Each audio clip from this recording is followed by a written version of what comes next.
We've reached Tuesday in our Passion Week devotions, and Tuesday was a busy day. Jesus returns into Jerusalem with his disciples passing the fig tree from yesterday, and he begins teaching in the temple courts. And the chief priests and the elders and the scribes come and challenge his authority to be teaching. Jesus answers their questions and he begins teaching in parables.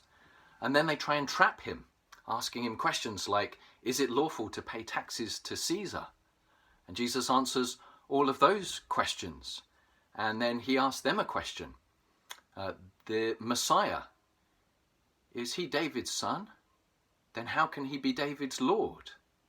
And they're unable to answer him. And after he's finished teaching in the temple courts, Jesus then takes his disciples up to the Mount of Olives, and they look out over Jerusalem and over the temple, and he prophesies to his disciples about the forthcoming destruction of Jerusalem, and then prophesies further about the end of the age and the second coming, and tells them about the signs of that and the need to be ready and to be prepared. So we're going to pick up our readings today and just start at the start in Mark chapter 11 and verse 20, the beginning of that Tuesday.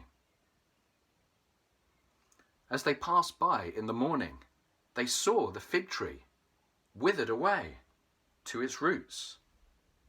And Peter remembered and said to him, Rabbi, look, the fig tree that you cursed has withered. And Jesus answered them, have faith in God. Truly, I say to you, whoever says to this mountain, be taken up and thrown into the sea, and does not doubt in his heart, but believes that what he says will come to pass, it will be done for him.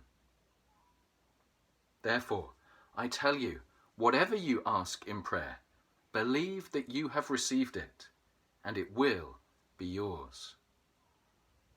And whenever you stand praying, forgive if you have anything against anyone, so that your Father also who is in heaven may forgive your trespasses. And they came again to Jerusalem. And as he was walking in the temple, the chief priests and the scribes and the elders came to him, and they said to him, by what authority are you doing these things? And who gave you authority to do them? Jesus said to them, I will ask you one question. Answer me, and I will tell you by what authority I do these things. Was the baptism of John from heaven or from man? Answer me. And they discussed it with one another, saying, if we say from heaven, he will say, why then did you not believe him? But shall we say from man? They were afraid of the people, for they all held that John really was a prophet. So they answered Jesus, we do not know. And Jesus said to them, neither will I tell you by what authority I do these things. And then we're going to pick up our story immediately from Matthew chapter 21 and verse 33. Matthew 21, verse 33. Hear another parable. There was a master of a house who planted a vineyard and put a fence around it and dug a winepress in it and built a tower and leased it to tenants and went into another country.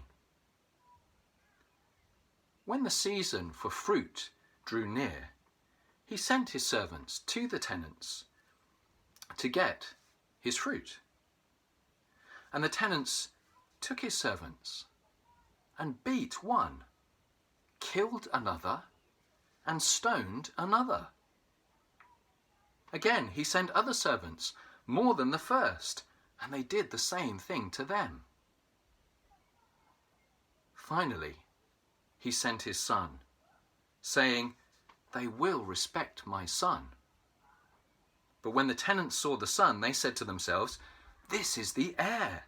Come, let us kill him and have his inheritance. And they took him and threw him out of the vineyard and killed him. When therefore the owner of the vineyard comes, what will he do to those tenants?" They said to him, "He will put those wretches to a miserable death and let out the vineyard to other tenants who will give him the fruits in their season." Jesus said to them, "Have you never read in the scriptures, 'The stone that the builders rejected has become the cornerstone. This was the Lord's doing, and it is marvelous in our eyes'? Therefore, I tell you, the kingdom of God will be taken away from you and given to a people producing its fruits." That's today's reading. Check out Sam's video for the devotional. Thank you.